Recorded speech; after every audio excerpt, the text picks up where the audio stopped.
नमस्कार। नमस्कार, स्वागत है आप सब लोग का टारगेट ऑन इंजीनियर्स पर। मैं गिरजेश कुमार तिवारी आपको स्ट्रेंथ ऑफ मटेरियल पढ़ा रहा हूँ। स्ट्रेंथ ऑफ मटेरियल आपका बहुत बेहतरीन सब्जेक्ट जो कि सिविल और मैकेनिकल इंजीनियरिंग स्टूडेंट्स के लिए इक्वली इम्पोर्टेंट है।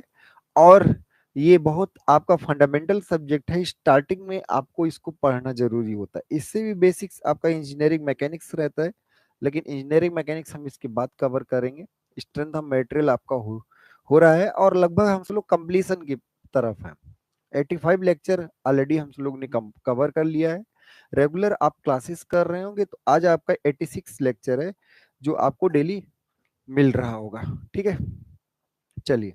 तो अब हम सब लोग आगे बढ़ते हैं और आज स्ट्रेन एनर्जी के कुछ क्वेश्चंस डिस्कस करते हैं, क्योंकि थ्योरी लेक्चर्स में हमने आपको 1 2 3 लेक्चर्स बेसिक्स, फिर axial loading, bending moment, bending loading, torsional loading, सारे केसेस आपको वन बाय वन डिस्कस कर दिए हैं।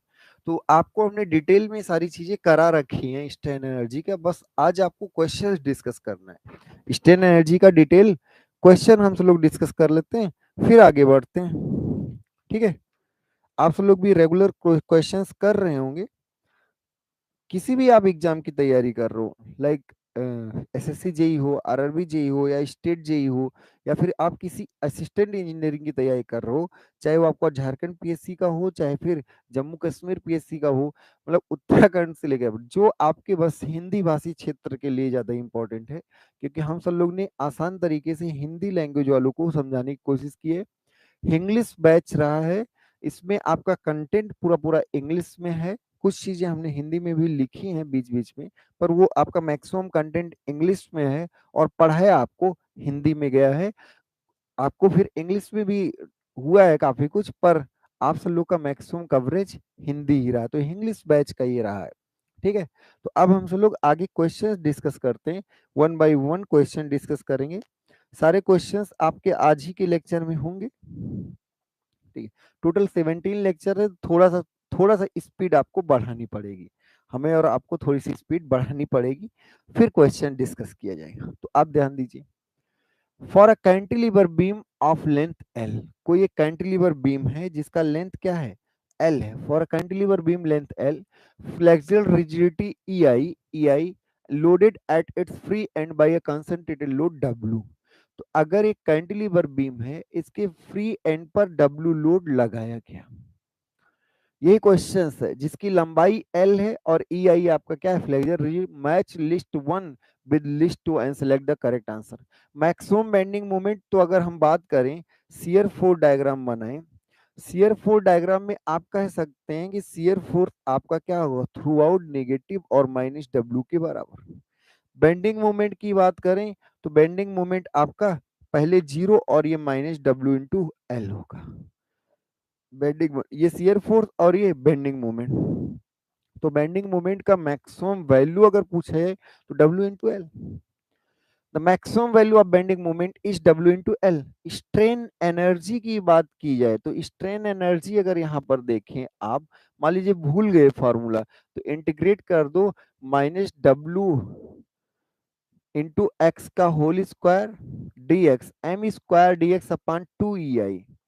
यही आपका होगा, किसी एक्स दूरी पर करेंगे तो u इक्वल टू आएगा डब्ल्यू स्क्वायर अपान 2 EI, और यहाँ पर होगा एक्स स्क्वायर डी एक्स। तो यहाँ से आ जाएगा zero to L, zero to L, यहाँ से आ जाएगा डब्ल्यू, और इसका फॉर्मूला हमने डेराइव भी किया था, W L square L cube अपान 6 EI। तो ये भी आपका हो गया डब्ल्यू स्क्वायर एल क्यूब अपान 6 EI। मैक्सिमम स्लोप, अब ये सब रटा हुआ है आपको, मैक्सिमम स्लोप अगर पूछें तो W L square upon 2 EI, और मैक्सिमम डिफ्लेक्शन अगर पूछे तो डब्ल्यू एल क्यूब अपान 2 EI। तो मैच आपका हो गया पी का 1, पी का 1, क्यू का 4, और स्लोप का 2, और इसका 3, 1 4 2 3, 1 4 2 3 कहाँ है, बी पार्ट। 1 4 2 3 में क्या आ गया, बी पार्ट। नेक्स्ट आप सब लोग देखते हैं, which one of the following gives the correct expression, इन सब में से कौन सा करेक्ट एक्सप्रेशन देता है for strain energy stored in a beam, for strain energy stored in a beam तो आप में इन सब में से निम्नलिखित में से कौन सा करेक्ट एक्सप्रेशन देता है किसके लिए?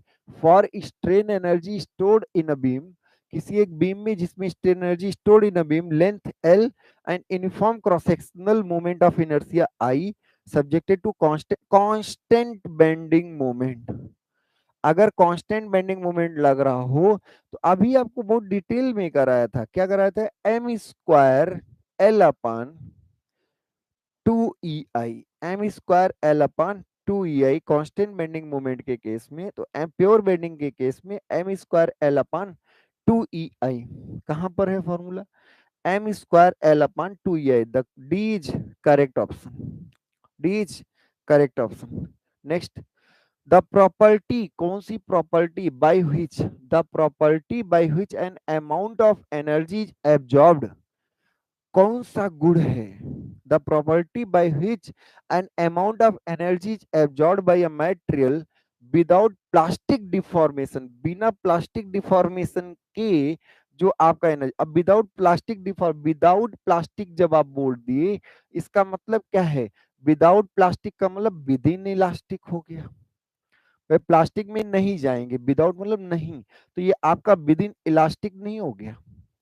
इसी पॉइंट को अगर आप पकड़ लीजिए, द प्रॉपर्टी वह good bye which an amount of energy is absorbed bye a material without plastic deformation, तो क्या हो गया? रेजिलेंस। अप टू फ्रैक्चर ये क्या हो गया? टफनेस। इंपैक्ट स्ट्रेंथ आपका रेजिलेंस और टफनेस से पता चलता है।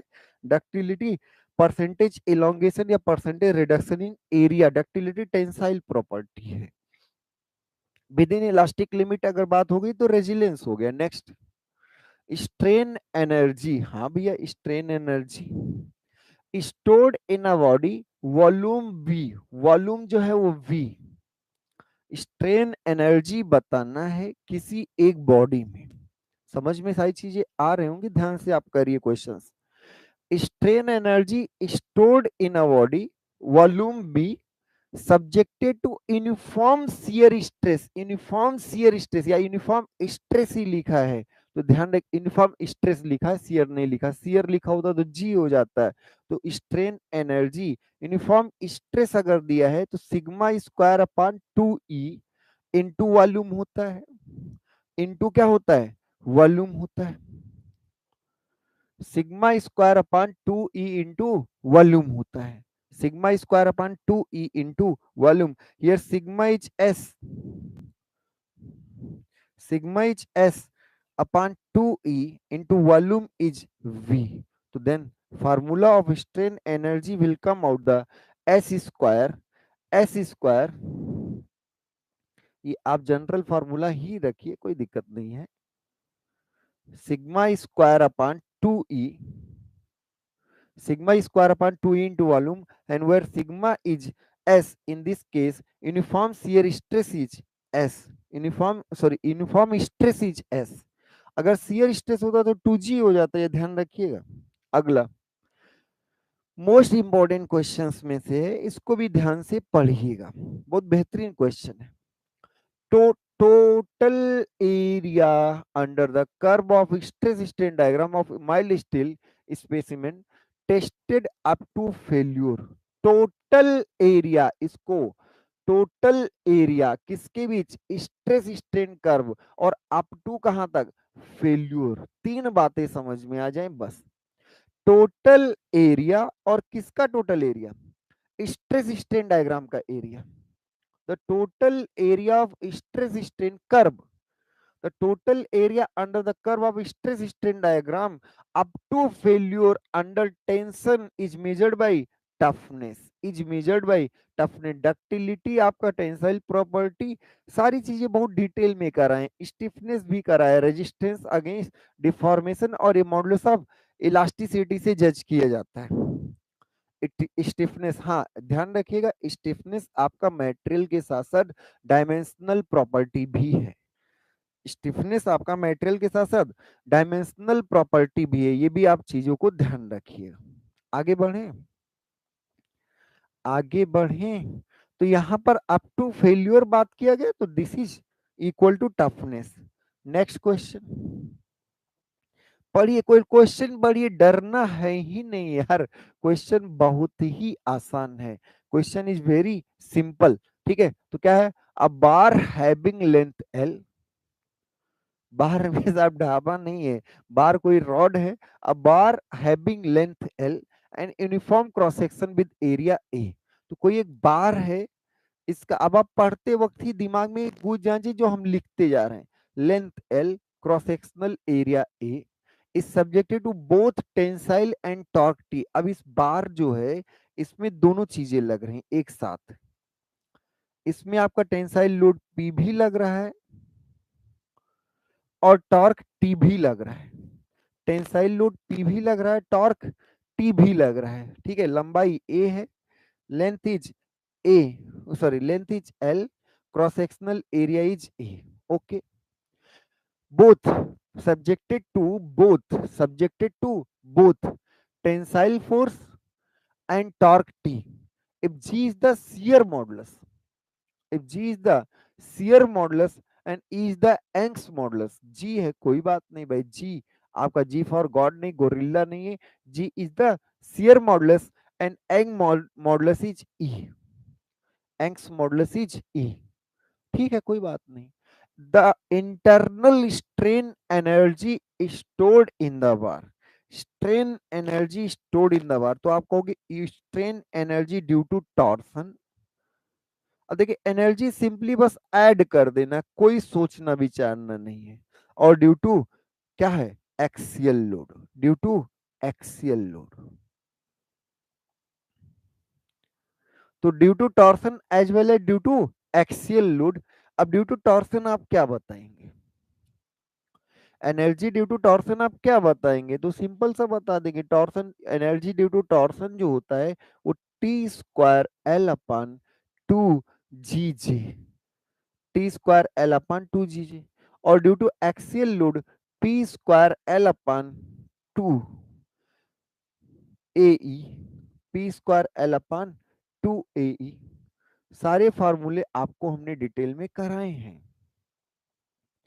So due to torsion, the strain energy due to torsion is T square L upon 2 GJ, and due to axial load P square L upon 2 AE, due to axial load P square L upon two A, तो आप यहाँ कह सकते हैं T square L upon two G J plus P square L upon two A E. तो अब यहाँ ध्यान देखिए, दोनों में टू, नीचे टू दोनों में कहा है, सब में देखिए थोड़ा थोड़ा ट्विस्टिंग दिया है, क्वेश्चन आंसर लगाते हुए भी आपको आता हुआ भी है, तब भी गलत हो जाएगा, तो इसमें आप थोड़ा पॉज लेंगे। ठीक है, थोड़ा सा पॉज लेंगे फिर पढ़ेंगे, तो ध्यान रखिएगा।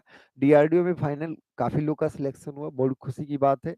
आपका ये आज का लेक्चर हमारे ख्याल से वैलेंटाइन डे का दिन होगा, वैलेंटाइन डे के दिन आपका ये लेक्चर आपको मिल रहा होगा, तो आप सब लोग वैलेंटाइन को एक प्रण लीजिए कि हम अगली बार वैलेंटाइन किसी और के साथ खुशियों के साथ मनाएंगे, पर नौकरी होगी तभी आगे की बात, डॉट डॉट आप समझिए वही होगा।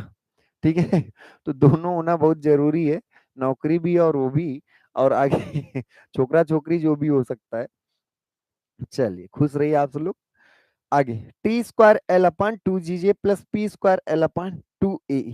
अब आगे, what is the strain energy, what is the strain energy stored in a body of volume V, stress sigma due to gradually applied load.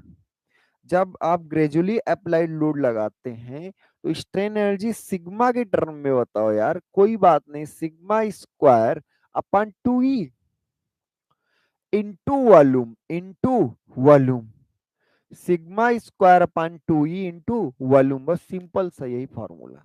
और अब इस पे इतनी बार रटा चुके हैं, अब बहुत टेंशन नहीं लेना है, sigma square into V upon two E, sigma square into V upon two ई,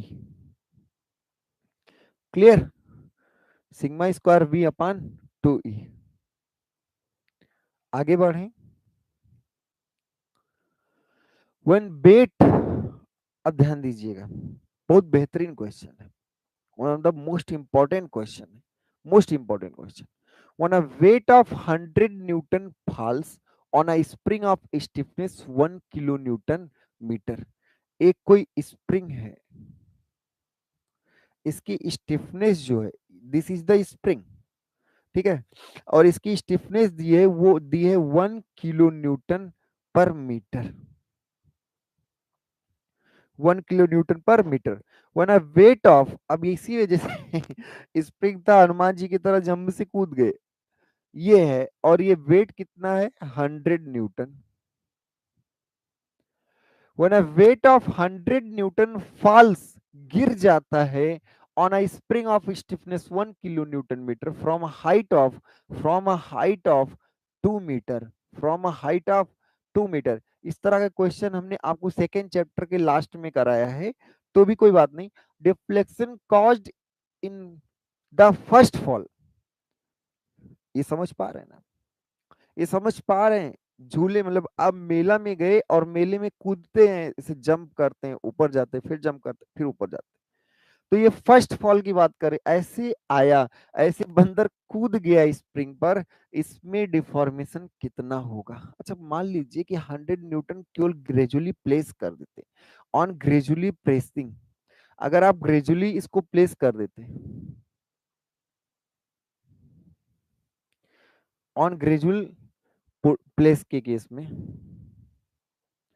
ग्रेजुअली प्लेसिंग के केस में डेल्टा जो आता वो क्या आता, वो आता 100 न्यूटन अपन, भाई एफ बाई के, और इसी को हम लिख सकते हैं 1000 kN/मीटर, तो इतना मीटर मतलब क्या है, 0.1 मीटर मतलब क्या है, 100, 0.1 आगे का, ठीक है, मीटर के टर्म में ही आंसर है, मीटर के टर्म।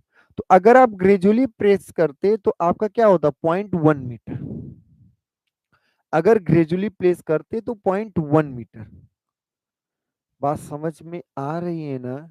लेकिन जब आप ग्रेजुअली प्लेस नहीं की, आप झम से कूद गए, यहां से ऊपर से नीचे, अच्छा more than equal to, but मतलब थोड़ा सा आप ये क्या कर सकते हैं कि डायरेक्ट आंसर नहीं कर सकते, इसमें बड़ा कंफ्यूजिंग आंसर दिया है, ऐसे दिया होता मोर देन 0.1 मीटर सही है, मोर देन 0.1 मीटर सही है, 0.1 मीटर से ज्यादा होगा ये सही है। पर खैर चलिए, फिर से अब क्वेश्चंस को पढ़ेंगे और फिर से करेंगे। हमें लगा कि इससे ज्यादा आंसर होगा वही सही हो जाता, लेकिन ऐसा कुछ दिया नहीं है। When a weight of 100 Newton falls on a spring of stiffness 1 kilonewton from a height of 2 meter, the deflection caused in the first fall। अब क्वेश्चन समझ में और आसान तरीके से फिर से करते हैं, इसको आपको सॉल्व करना पड़ेगा। This is the spring and this is the platform, and one object is 100 Newton, falls from a height of 2 meter on a spring, the deformation in first case। तो ये आपका बिफोर का केस है, ये आपका क्या है, बिफोर। और अब हम सब लोग आ रहे हैं आफ्टर। ठीक, आफ्टर में क्या होगा, फर्स्ट फॉल में ये स्प्रिंग दब गया होगा, और दब के ये 100 न्यूटन यहां पर रहा होगा, ये कुछ दब गया, ये लेवल है, और ये मान लीजिए कुछ दब गया, डेल्टा दब गया, ये डेल्टा मान लीजिए दब गया, और यहां पर 100 न्यूटन है, ये आफ्टर है।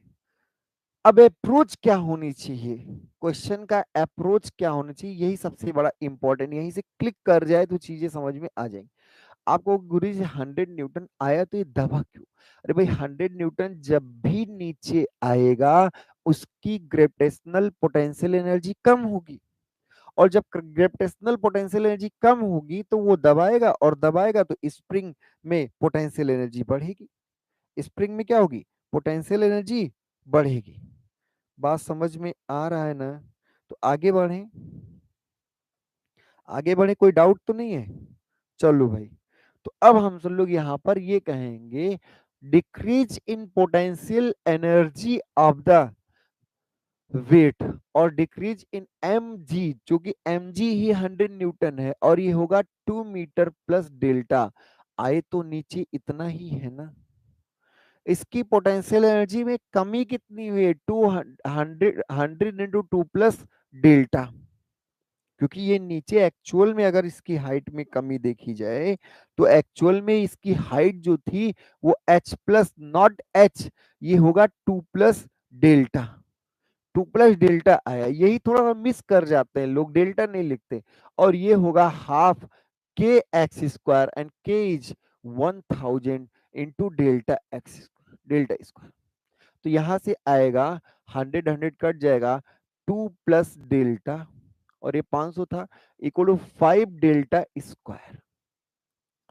2 plus delta equal to 5 delta square, तो यहां से आएगा 5 delta square minus delta minus 2 equal to 0। यहां से डेल्टा का मान आएगा माइनस बी का मतलब 1, plus minus under root B square मतलब 1 स्क्वायर माइनस 4ac, तो ये आपका 4 दूनी 8 पंचे 40 आ जाएगा, बटे 2a मतलब 10। तो यहाँ से प्लस ही लेंगे क्योंकि निगेटिव टर्म्स आपका भी कंप्रेशन आप पहले से ही मान चुके हैं। तो यहाँ आएगा 1 plus under root 41 by 10 metre, और 41 का 6 से होके 36 आएगा। कितना आएगा? 6 सौ के 36, 7 नहीं जाएगा, तो 6 के आसपास होगा ये, 6 के आसपास होगा, 7 से 49 भी नहीं जाएगा। तो आप जनरली कह सकते हैं कि 1 डेल्टा इक्वल टू 1 प्लस 6 मान लो, 6 और 7, इन बिटवीन 6 और 7, इन बिटवीन 6 to 7 बाई 10। तो जब यहाँ करोगे तो ये 1.6 पॉइंट 10 से भाग करोगे, 10 से भाग करोगे, 10 से क्या करोगे? भाग करोगे। जब यहाँ पे 1 प्लस 6 कर दो, कुछ भी कर दो, 1 प्लस 6 कर दो तो 7 हो जाएगा। 7 को अगर 10 से भाग करो तो 0.7 मतलब मोर देन 0.2 होगा, more than, more than 0.2 answer होगा। आंसर के हिसाब से आप एग्जैक्ट एग्जैक्ट वैल्यू यहाँ निकाल लो, निकाल लीजिए, क्या दिक्कत है? एग्जैक्ट वैल्यू इसमें डेल्टा, इस इक्वेशन को सॉल्व कर लीजिए, डेल्टा का एग्जैक्ट वैल्यू निकाल लीजिए। कुछ नहीं किया है यार, एकदम simple energy conservation, simple energy conservation or nothing but we have done only energy conservation. The decrease in gravitational potential energy will be equal to increase in potential energy of the spring, increasing potential energy of the spring. तो 102 plus delta, 102 plus delta equal to 1 by 2, 1000 into delta square. Screenshot सब लोग ले लीजिए या चीजों को copy कर लीजिए, डेल्टा का मान आप नोट कर लीजिए। बहुत डिटेल में आपको हमने बहुत आसान तरीके से कराया है, कुछ नहीं, सिर्फ एनर्जी कंजर्वेशन।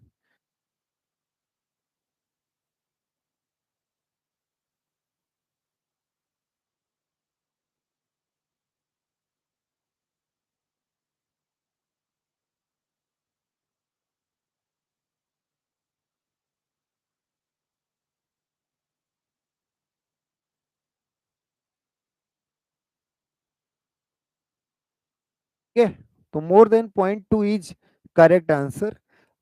आपको एग्जैक्ट वैल्यू वहां बतानी भी नहीं थी, सिर्फ आपको जुड़े रहना था कि what is the value of this. तो आप यहाँ पे आंसर कर सकते हैं मोर देन 0.2।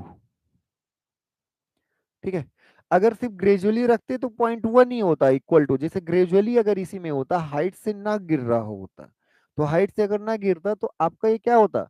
0.1 ही आंसर होता। पर ये ग्रेजुअल अप्लाई के केस में है कि ऐसे जाके आराम से स्प्रिंग पर रख दिए, झम्म से कूदे नहीं दूर से। ठीक है, तो ये आपका आ गया इतना। Next answer, what is the next question? Next question is that a bar of length L, uniform cross sectional area and second moment of inertia is, तो जैसे बार है, बार का लेंथ क्या है? L, cross sectional area A और moment of inertia I is subjected to pull of P। तो इस बार पर जो पुल लग रहा है वो P लग रहा है, पुल ऑफ P। ठीक है, Young's modulus of elasticity of bar is E, expression for, अरे यार क्यों इतना घुमा रहे हो? स्ट्रेन एनर्जी का फार्मूला पूछो, स्ट्रेन एनर्जी का फार्मूला था P square L upon 2a, P square L upon 2a, simple सा formula, P square L upon 2a। In case of axial loading, in case of axial loading आपका क्या होगा? The strain energy will be equal to P square L upon 2a। Next question, most important question, most important question, ध्यान से पढ़िएगा। ऐसे question थोड़ा आपको नए लगेंगे, और नए क्वेश्चंस अच्छे क्वेश्चन। थोड़ा सा बड़ा कर लेते हैं जिससे आपको दिख जाए।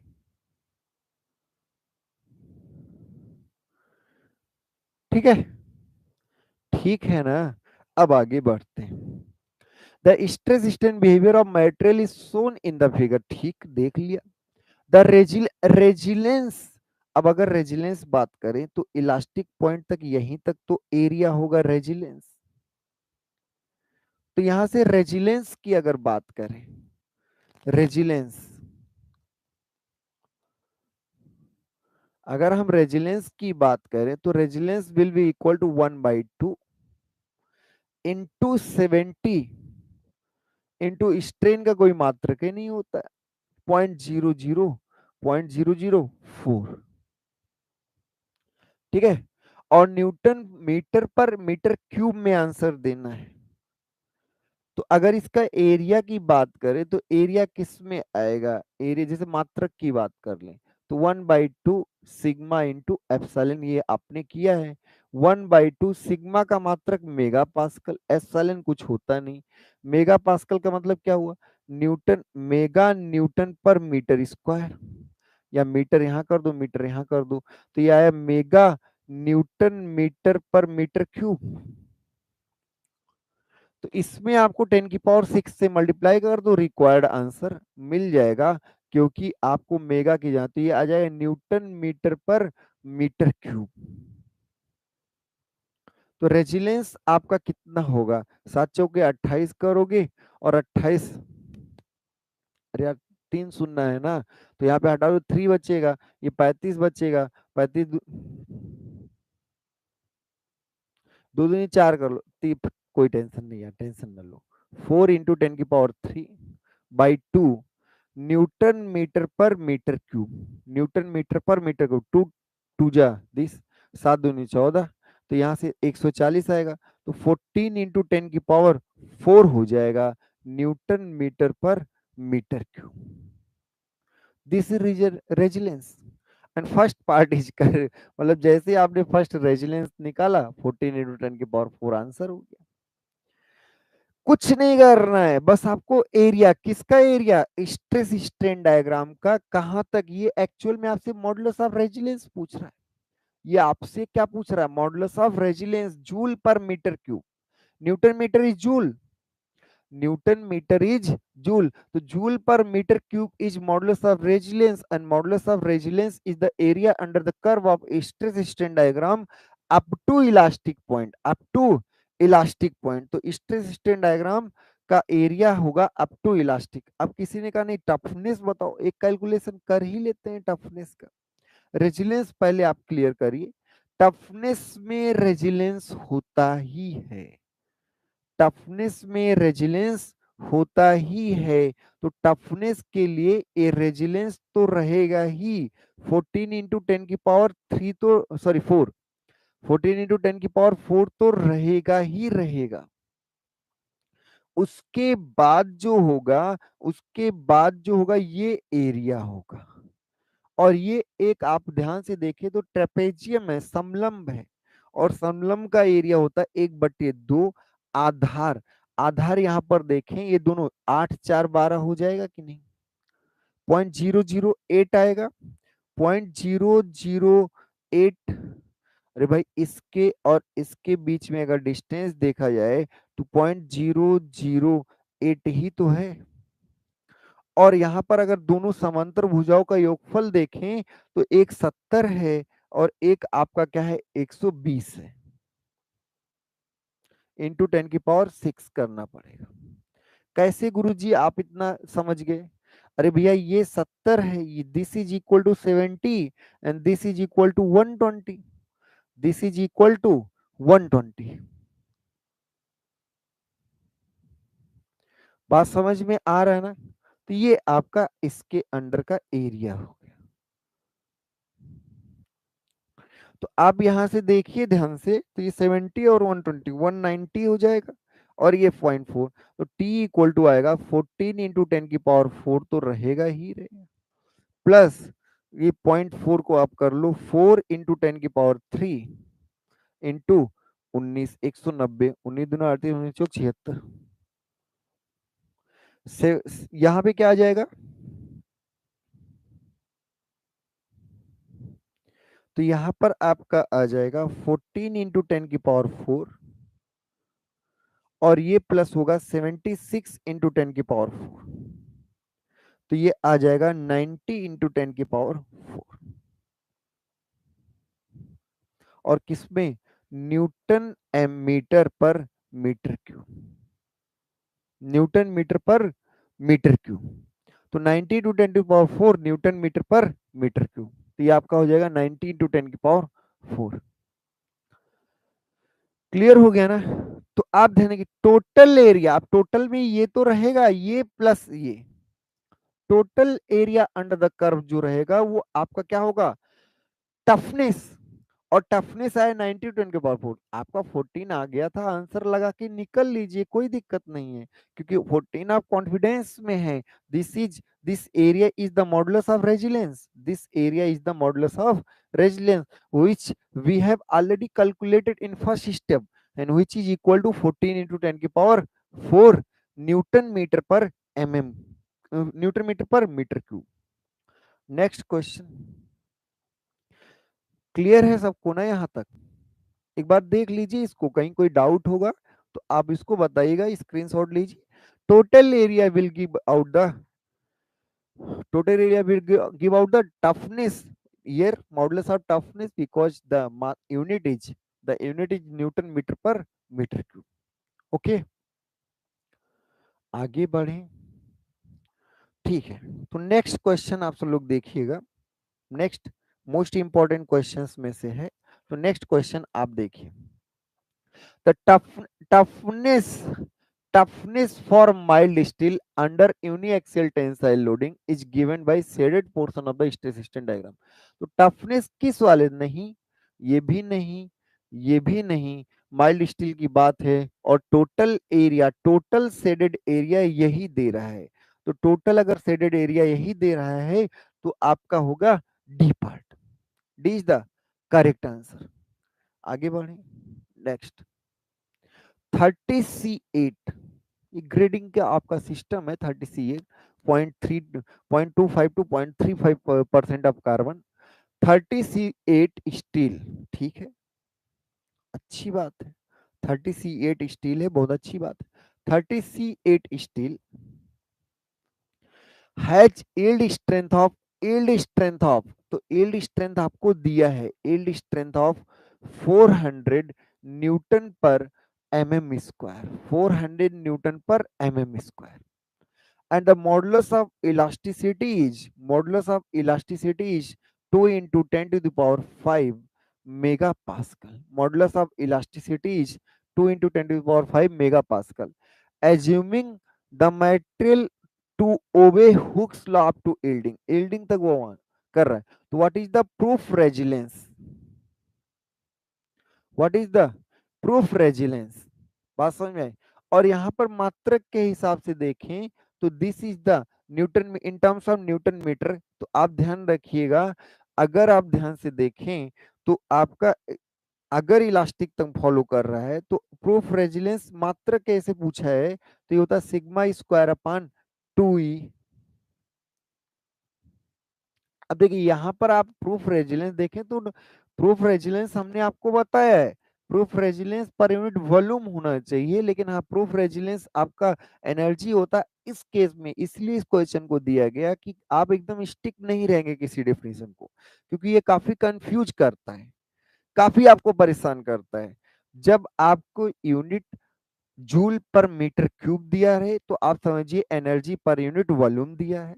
जब आपको यूनिट कभी भी जूल में दिया रहे तो आप समझिए सिर्फ और सिर्फ एनर्जी पूछ रहे हैं, ठीक है। तो यहाँ पर ये अगर आप देखें तो न्यूटन मीटर जूल और फिर मीटर क्यूब हो जाएगा। तो यहाँ पे strain energy per unit volume की बात किया है, और ये 400 न्यूटन पर mm square is also mega pascal. तो 400 स्क्वायर अपान 2e, e का मान 2 इंटू 10⁵। तो यहां से क्या आएगा 16 इंटू 10⁴, और ये आएगा 4 इंटू 10⁵। ठीक है, तो यहां से आप जैसे देखेंगे तो यहां से आएगा 0.4 न्यूटन पर मीटर स्क्वायर। ये आप वैल्यू निकालेंगे तो ये आएगा 0.4 न्यूटन पर mm स्क्वायर।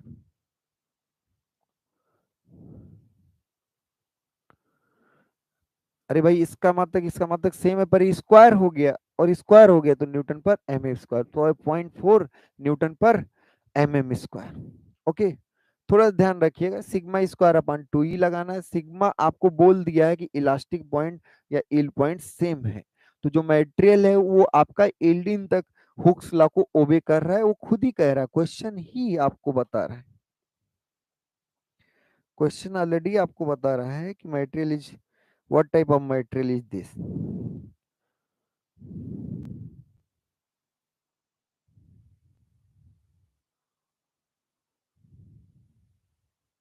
ठीक है, नेक्स्ट हम सब लोग देखते हैं, नेक्स्ट हम सब लोग देखते हैं 0.4 न्यूटन पर mm स्क्वायर। ओके, अब आ गया नेक्स्ट इंपॉर्टेंट है, ये भी important, the stepped steel shaft. Stepped steel shaft below is subjected to 10 newton metre torque. बहुत अच्छी बात है, torque is 10 newton metre torque. Okay, the modulus of rigidity आपको दिया है, the strain energy in the shaft is in newton mm में बताना है। अब आप इसको सिंपली अगर बात करें तो स्ट्रेन एनर्जी इस केस में आप क्या करने वाले हैं, इस केस में अगर स्ट्रेन एनर्जी आपको करना हो तो आप U1 प्लस U2 करेंगे। फर्स्ट स्टेप स्ट्रेन एनर्जी ही बताना, क्योंकि चैप्टर ही वही चल रहा है तो दिमाग में बहुत ज्यादा कुछ चल भी नहीं रहा है। और U1 प्लस U2 अगर करें तो ये भी तो आपका T² L अपान क्या होगा 2G, और यहाँ पर J1 प्लस यहाँ पे T²L, क्योंकि L दोनों का सेम है, अपान 2G J2। अब ये 25 है, ये 50 है, मतलब ये अगर डी मान लिया जाए, इसको अगर हम डी मान लें तो ये 2D है। और यहाँ पर जब J1 करेंगे तो U का मान फाइनली आपका आएगा यहाँ पर T²L upon 2G pi by 32। अगर हम पाई बाई 32 डी कॉमन ले लें D⁴, तो यहाँ से आपका सिंपली आएगा 1/2⁴। अभी ये केस पिछले लेक्चर में आपको हमने कराया भी था। तो जो आपका फाइनली आएगा वो आपका आएगा 16T² L upon pi G⁴, where D is the 25 mm, और ये आपका आएगा 1/16 प्लस 1। तो फाइनली आपका U का मान जो आएगा वो 17T² L upon pi G⁴। ये डेरिवेशन पहले भी हम करा चुके हैं, स्टेप बार का केस, और ये डेरिवेशन सिंपली हम आपको करा चुके हैं। ठीक है, तो ये आया था 17T² L upon pi G⁴। अब आपको U का मान केवल रखना है बस, 17T का मान आप 10 स्क्वायर हो गया, L का मान 0.1 करिए, L का मान this is the L and L is 100 not 100 mm, तो 0.1 पाई G का मान अगर आप देखें तो G का मान दिया होगा 80 गीगा पास्कल दिया, तो 10⁹ कोई बात नहीं। D का मान 25 mm है, तो 25 mm को हम क्या लिख सकते हैं 0.025 की पावर 4। ठीक है, यही आपको सॉल्व करना है। ये आंसर जो आएगा वो न्यूटन मीटर में आएगा। तो आप फाइनली अगर न्यूटन mm में आंसर चाहते हैं, आप आंसर किस में चाहते हैं न्यूटन mm में, तो कुछ देखिए कैंसिल आउट हो रहा तो हो रहा है, नहीं फिर से हम लिख दे रहे हैं अल्टीमेट कि फाइनली क्या बातें हो रही हैं। U equal to 17 into 0.1 upon pi into 8 into 10⁸, दो वहां पे चला गया, और यहाँ पे आएगा इंटू 10⁻³ कर दीजिए इंटू 0.025 की पावर 4। अब आंसर जो आएगा वो न्यूटन mm में आएगा। क्यों, क्योंकि हमने अब क्या कर दिया है 1000 से मल्टीप्लाई कर दिया है। हमने क्या कर दिया, 1000 से मल्टीप्लाई कर दिया है। कोई बात नहीं, इतनी चीजें आपको नहीं दिख रही हैं बोर्ड में, फिर से मिटा के लिख दे रहे हैं, टेंशन न लीजिए, कोई टेंशन नहीं लेने की जरूरत है, ठीक है। तो u का फाइनल वैल्यू जो आया वो आपका आया 17 इंटू 10 स्क्वायर इंटू L का मान 0.1 अपन पाई, G का मान हुआ 80 इंटू 10 टू द पावर 9 और D का मान हुआ 0.025 और टू द पावर क्या हो गया 4। ये तो न्यूटन मीटर में आएगा, तो आप 1000 से मल्टीप्लाई कर दीजिए तो आंसर आ जाए न्यूटन mm में, न्यूटन mm में। ये भी कट रहा है,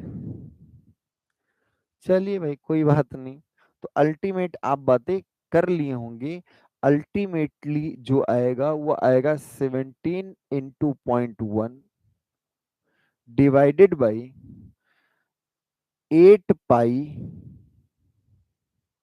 और 3 2 5 यहां से चला इंटू 10 की पावर 5 होगा, इंटू होगा 0.025 की पावर 4,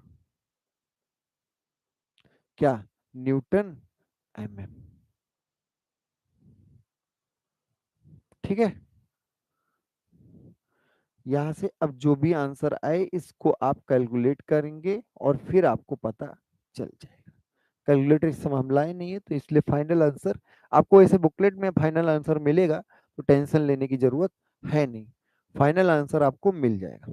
ओके, तो 17 into 0.1 upon 8 pi 10 to the power 5, 10 to the power 5 0.025 into 10 की पावर 4। ओके, क्लियर है ना। कॉपी कर लीजिए सब लोग, ये डेरिवेशन पहले भी आपको थ्योरी लेक्चर में भी करा है, टेंशन लेने की जरूरत है नहीं। अब आइए बेहतरीन question, two shaft of solid circular cross section. ठीक है भाई, दो सेप्ट है और दोनों सॉलिड सर्कुलर क्रॉस सेक्शन के हैं, सेप्ट है, ठीक है, वन और एक two, solid circular cross section are identical except their diameter. Identical means आप यहां ध्यान रखिएगा, आइडेंटिकल मतलब मटेरियल सेम है, आर आइडेंटिकल एक्सेप्ट क्या है, except their diameters d1 and d2। The diameter of this is d1 and d1 और ये क्या है d2, except the diameter d1 and d2, they are subjected to same torque, they are subjected to same torque, दोनों पर torque क्या है same, the ratio of strain energies. तो u1 अपान u2 जब आप करोगे टॉर्क के केस में होता है टी एल, अब सब कुछ सेम है, अपान जी, डायमीटर बदला तो J1 2G J1, और यहां पर क्या होगा टी एल अपान 2G और ये क्या होगा J2। ठीक है, तो ये आपका टी एल अपान 2G J1 और ये आपका टी एल अपान 2G J2, तो फाइनली J2 ऊपर होगा, U1 अपान U2 बता रहे हैं, तो J2 ऊपर होगा और J1 नीचे होगा। यहां से आपका D2 की पावर 4 अपान D1 की पावर 4। ठीक है, सिंपल सिंपल एकदम आसान तरीके से करिए, कुछ नया करना ही नहीं है। आपको क्या करना है, स्ट्रेन एनर्जी का रेशियो बताना है, और स्ट्रेन एनर्जी का रेशियो क्या होगा, पहले की एनर्जी अपन बाद की एनर्जी, फर्स्ट की एनर्जी और बाद में सेकंड की एनर्जी, और ये आपका J2 अपान J1 हो गया, फिर आपका ये D2 की पावर 4 अपन D1 की पावर। तो ये आसानी से आप कर सकते हैं, कोई टेंशन लेने वाली बात नहीं है। और भाई इसका मान रखोगे पाई बाई 32 D2 की पावर 4, तो D2 अपान D1 की पावर 4, D2 अपान D1 की पावर 4।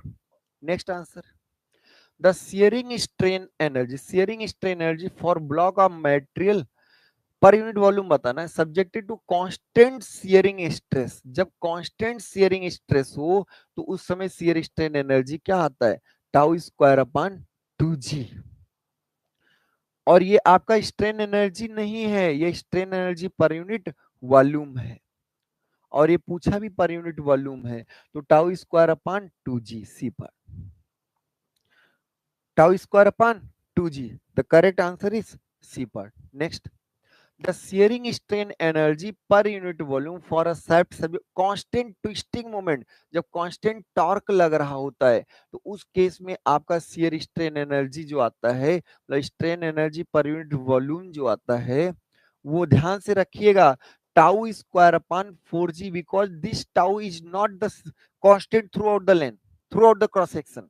तो tau square upon 4g and this tau is the maximum shear stress that will occur on the outer fibre. तो हम आपको इस पे बहुत लेक्चर में बहुत ज्यादा कंप्रेस, बहुत फोकस किए, स्ट्रेसफुल आपको बताएं आंसर, कि जब आपका ट्विस्टिंग मोमेंट कांस्टेंट होगा तो टाउ स्क्वायर अपॉन 4g होगा, because this tau is not a constant shear stress, this is specific shear stress that is the maximum shear stress.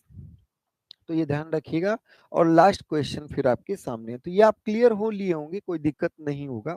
जब आपको आए कि शियर स्ट्रेस कांस्टेंट है, जब कभी ये आए कि शियर स्ट्रेस कांस्टेंट है, तो टाउ स्क्वायर अपॉन 2g बताएंगे। जब आपको ये आए कि नहीं नहीं, हमारा क्या है, शियर स्ट्रेस के बजाय हमारा क्या है, ट्विस्टिंग मोमेंट कांस्टेंट है, तो tau square upon 4g। Clear हुआ? आपको सारी चीजें समझ में आ रही होंगी, कोई दिक्कत नहीं हो रहा होगा। तो नेक्स्ट और I think last question, this is next and last question. ठीक है, बहुत बेहतरीन क्वेश्चन है, इस पर थोड़ा समय देने की बात है। आप सब लोग थोड़ा इस क्वेश्चन को थोड़ा फोकस करिएगा। अच्छा क्वेश्चन है, शियर स्ट्रेन एनर्जी बताना, बहुत डायमेंशन शो नहीं कर रहे, सॉरी, स्ट्रेन एनर्जी आपको बताना है। यहां पर पी लोड है और यहां पर पी लोड है। लंबाई अगर हम ध्यान से देखें तो L 2L और L है, सिमेट्रिक भी है। 2L बीच की लंबाई क्या है, 2L है, एंड ये आपका L है और ये भी आपका L है। ठीक है, तो फर्स्ट ऑफ ऑल आपको करना क्या होगा, फर्स्ट ऑफ ऑल आपको रिएक्शन बताना होगा। अरे गुरुजी रिएक्शन काहे को टेंशन ले रहे हो, रिएक्शन P और reaction P, due to symmetry आप कह सकते हैं कि दोनों का रिएक्शन क्या होगा, सेम होगा। आगे बढ़े,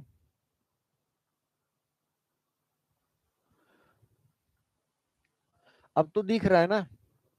चलिए, तो अब इसमें अगर हम ध्यान से देखें तो बेंडिंग मोमेंट इस सेक्शन के लिए अलग, इस सेक्शन के लिए और थोड़ा सा अलग, और इस सेक्शन के लिए अलग, सबके लिए बेंडिंग मोमेंट अलग अलग होगा। अब अगर हम पहले फॉर 0 to x वेरी कर रहा है कहां तक, L तक, इस सिचुएशन में बेंडिंग मोमेंट का मान रखें तो mx जो आएगा किसी x दूरी पर गए तो this will come out the p into x for L से आगे x कहां तक, 3L तक। ध्यान रखिए यहां तक आपका 3L हो गया, तो इस सेक्शन के लिए अगर हम बात करें, इस सेक्शन के लिए x लें तो mx का मान जो आएगा, आप बताइए, p इंटू एक्स तो आएगा ही आएगा। भाई पी एक्स दूरी पे यहाँ खड़े हो जाइए, यहाँ पर आप क्या करिए, खड़े हो जाइए, और उसके बाद आपसे पूछा जाए कि p इंटू एक्स, तो आप कहोगे सर p इंटू एक्स तो होना ही होना है।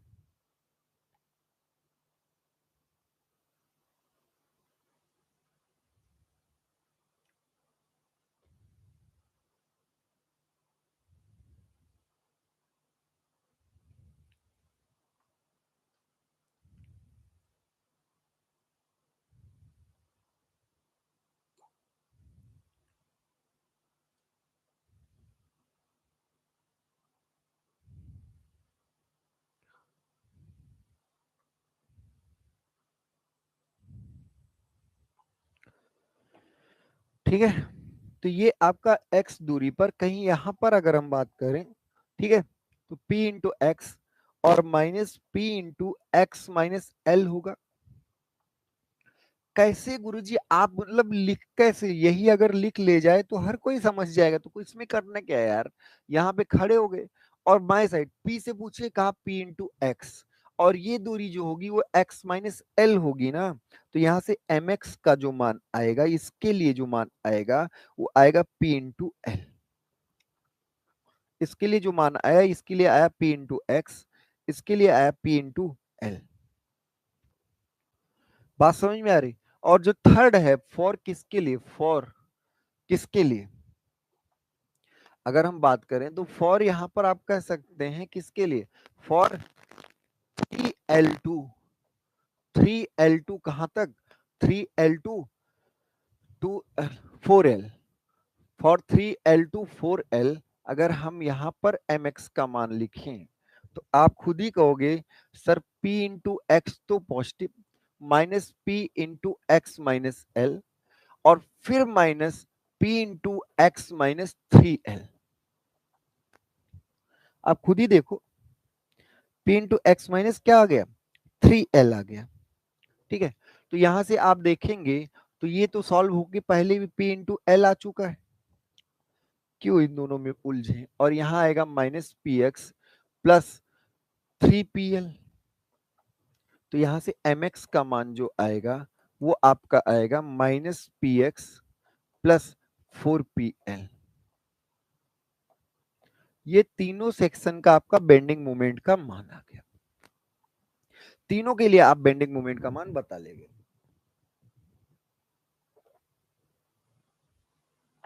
अब बताना क्या है, बताना क्या है आपको, स्ट्रेन एनर्जी। तो स्ट्रेन एनर्जी टोटल क्या होगी, U1 plus U2 plus U3, और U टोटल जो होगा आपका U1 इंटीग्रल 0 to L, और U1 क्या है, पी एक्स का होल स्क्वायर डी एक्स अपान 2EI। U2 जो होगा वो integral L to 3L, L से लेकर 3L तक, और क्या आएगा पी एल का होल स्क्वायर डी एक्स अपान 2EI। और U3 जो होगा, U3 वो integral 3L to 4L, 3L to 4L, और ये होगा minus P x plus 4PL का होल स्क्वायर डी एक्स अपान 2EI। सिर्फ सिंपल तरीके से करना है, सिंपल यही है कि आप हर एक सेक्शन का बेंडिंग मोमेंट निकाले, और बेंडिंग मोमेंट निकालने के बाद सबको इंटीग्रेट करके ऐड करते चले जाएं। तो यहां से आपका फाइनली जो बात आ रही है उस पर हम बात करेंगे। तो यहां से पी स्क्वायर अपान 2EI तो कॉमन हो जाएगा, पी स्क्वायर अपान 2EI तो सब में कॉमन हो जाएगा, देखिएगा ध्यान से, और ब्रैकेट में पहले में आएगा 0 to L x square D x, यहां आएगा एक्स स्क्वायर डी एक्स, दूसरे में आएगा L to 3L, L to 3L, और यहां पर केवल dx आएगा, तीसरे में आपका आएगा 3L to 4L, और यहां पर अगर आप ध्यान से देखें तो यहां पर 4L माइनस एक्स का होल स्क्वायर dx आएगा।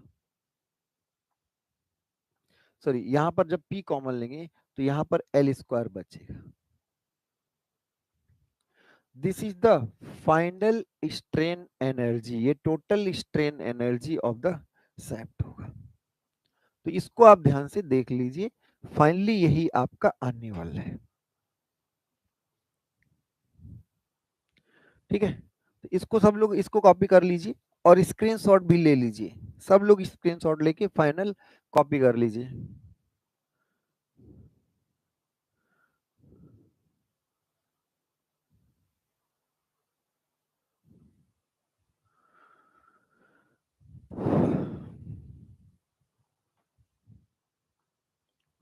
ठीक है, तो फाइनल जो आया strain energy strain energy finally जो आया वो P square upon 2EI plus मतलब इंटीग्रल 0 to L, यहाँ पे आया x square D x plus L to 3L और यहाँ L square D x plus 3L to 4L और यहाँ आया 4L माइनस एक्स का होल स्क्वायर डी एक्स। आप ध्यान से देखो तो इंटीग्रल क्या आया पी स्क्वायर अपॉन 2EI और यहाँ पर बचेगा L³/3, यहाँ पर होगा L³, 3L minus L 2L³ होगा। अरे भाई यहाँ 0 to L L³/3 आएगा और यहाँ पे क्या आएगा 2L³। बात समझ में आ रही?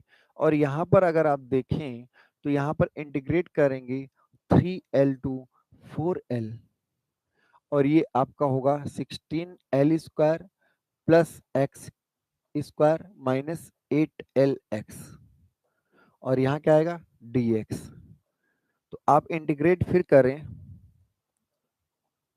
जब 4L माइनस एक्स को आप t मान लीजिए, ऐसे भी कर सकते हैं 2EI, तो यहाँ पर आएगा L³/3 प्लस 2L³ और इसको हम अगर कुछ मान लें तो माइनस एक्स, तो यहाँ पे minus times of t³ 4L minus x का होल क्यूब बाई 3 और कहां से कहां तक 3L to 4L। इसको भी एक्सपेंड करके कर सकते हैं तो यहां से आएगा पी स्क्वायर अपॉन 2EI और L³/3 प्लस 2L³ और यहाँ पर आएगा जब 4L रखेंगे तो 0, सॉरी प्लस क्यू माइनस, यहाँ पर जब 4L रखेंगे तो 0 और फिर माइनस 3L रखेंगे तो 3L में L, तो यहाँ पे L³/3, तो यहाँ से अल्टीमेटली बात आएगी P square L³ upon 2EI और यहाँ बचेगा 1/3 प्लस 2 प्लस 1/3। जब आप यहाँ एलसीएम 3 ले लेंगे तो 2 प्लस 6 8/3 आएगा। अरे 1 प्लस 1 2 और ये 2 3 6 8/3 आएगा। तो यहाँ से आएगा 4 P square L³ upon 3EI। ठीक है, 4 P square L³ upon 3EI। तो ये आपका फाइनल आंसर होगा। इसको आप सब लोग नोट कर लिए। इंटीग्रल से भागना नहीं है क्योंकि इंटीग्रल अप्रोच से ही आपका स्ट्रेन एनर्जी का केस सॉल्व हो रहा है। तो जो जनरलाइज जो डिफिकल्ट केसेस हैं वो इंटीग्रल अप्रोच से ही हो रहे हैं, तो इसलिए आपको इससे भागना नहीं है। You have to solve all these questions with patience. Okay, तो answer what is the correct answer? Correct answer is 4p square L³ upon 3EI, that is 4p square L³ upon 3EI। Okay, हमने क्या किया, individual sections का हमने bending moment equation लिखा और फिर individual का कैलकुलेट किया। तो आज के लिए इतना ही करते हैं। आप सब लोग को 12 चैप्टर हमने कंप्लीट कर दिया है। वैलेंटाइन डे के दिन पे आपको 12 चैप्टर हमने कंप्लीट किया है। अब नेक्स्ट आपका 13 चैप्टर स्टार्ट होगा, that is the last chapter of this subject. तो इस सब्जेक्ट का लास्ट चैप्टर आपका 13 स्टार्ट होगा। आज के लिए इतना ही करते हैं, फिर आगे मिलते रहेंगे। ठीक है, आप सब लोग को ढेर सारी शुभकामनाएं हैं। खुश रहिए, मस्त रहिए, पढ़ाई लिखाई करते रहिए। बहुत बहुत धन्यवाद।